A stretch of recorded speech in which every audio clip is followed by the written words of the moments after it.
talking to the microphone. I thought I had something I was going to say, and then I saw people start coming in.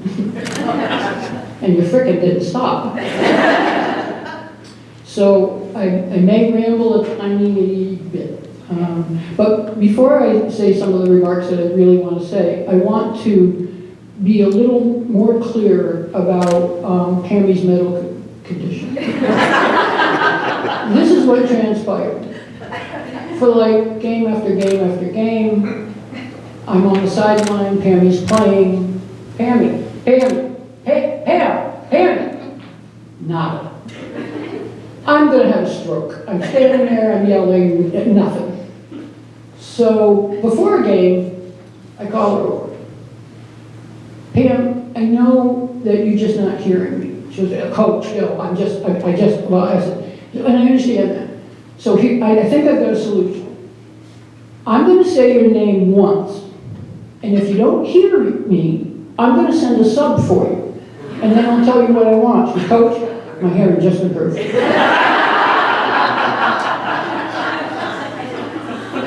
And I'm 100% sure God's going to say that about the underwear when I go. All this stuff. When I started, there really was not much. There was less than not much. And where we are located, beautiful place that it is kind of a desert in terms of other resources of folks that are doing what you do.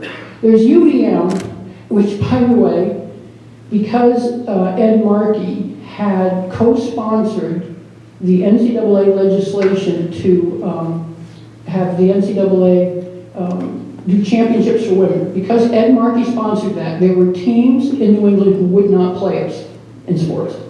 Because the AIAW ran women's sports, and it was this big affront, and here I am working at St. Mike's, and I would call people and they'd hang up on me.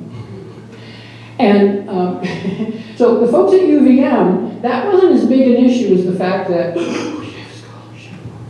we gave a partial scholarship to 2 people, 2 partial scholarships, and the rest of the world was giving like 12. And so they didn't want to really play us. So I wasn't going to go there and get any support. So I didn't really have a mentor. I was talking to Coach Sharon, I don't know, pandemic, could have been 5 years ago, I have no idea. And we were talking, and she said something like, as we do, standing on the shoulders of giants. There weren't no giants. We had to do it ourselves. And we made a lot of mistakes. And Zaf and I joke a lot about the fact that we grew up and mostly from the benign neglect. Nobody was looking. You could make mistakes, you could screw up, and nobody really was paying attention. And so also when I was talking to Coach, I was saying, it's important to stand on the shoulder and recognize that you're standing where you are, you're there because you're standing on the shoulders of giants. I get that. There were leaders, but we weren't in Boston, we weren't in Philadelphia. And so what became more important to me was to build a ladder. So that not only can I move up a couple of rungs, but those rungs needed to be wide enough so somebody could pass me. Because there weren't ladders and giants here when we came. And we always felt you make your arguments in private and you celebrate your victories in public. And we had a few of them. It was a trick. Zaf and I would go in and we would talk to the boss, we'd talk to Eddie about something. And then Eddie would tell me no. It was like, we both had this idea, but Eddie would kind of tell me, no, we're not going to do that. Nobody asked you to do that. I mean, the numbers of times Eddie said, nobody asked you to do that. I asked me to do that. And speaking of how I got here at St. Mike's, I wasn't their first choice. No, a teammate of mine from UVM was their first choice, and she said, no, that's not enough money for all that, no. And then I figured, it's kind of like being the second born of twins. you know they're not expecting you. You just hope they're going to love you anyway, right? And the battle, the driving the van and doing all of those sorts of things and asking people, we fundraised, we spent a lot of our own money on the kinds of things so we could get t-shirts for the kids and team meals and whatever it was. We made the deals we could make so that we could give kids the opportunity. But it was more than just the teams I coached. And God knows I coached a few of those. It was more than the teams we coached. We couldn't support one part of athletics because this is like a basketball chapel, right? I mean, basketball and St. Mike's are like this forever, from men's basketball particularly. But we had all these women who could do other things besides basketball, and we needed to fight those battles too.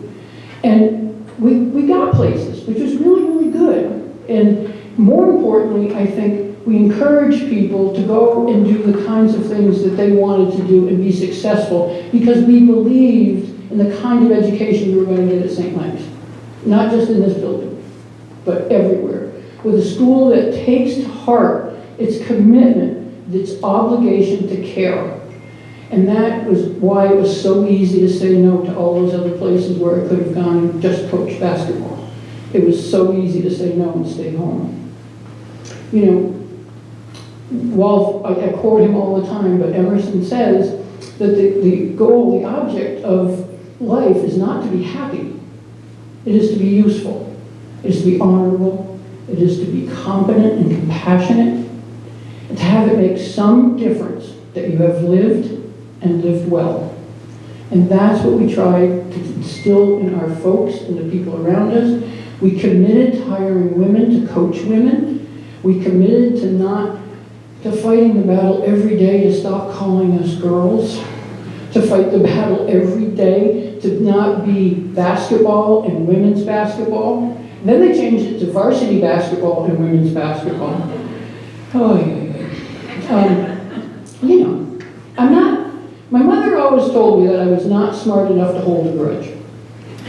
That serves one well when you're working in a previously all-male institution and you're trying to help change things. But we don't do it. I don't do it. You did it, and you did it, and you did it, and all of you did it. Because we're just the person that gets yelled at if we lose. You do it, and you learn, and you're mad at me because I didn't play you enough, and you're mad at me because of something, but you grow and you forget those things. You don't really, except for Pammy and Bentley, you don't really remember you don't remember wins and losses. You remember the people that you met. I remember the hugs. And I'm not a hugger. I hate hugging. But I remember the hugs. The hugs when you win. The hugs when you lose.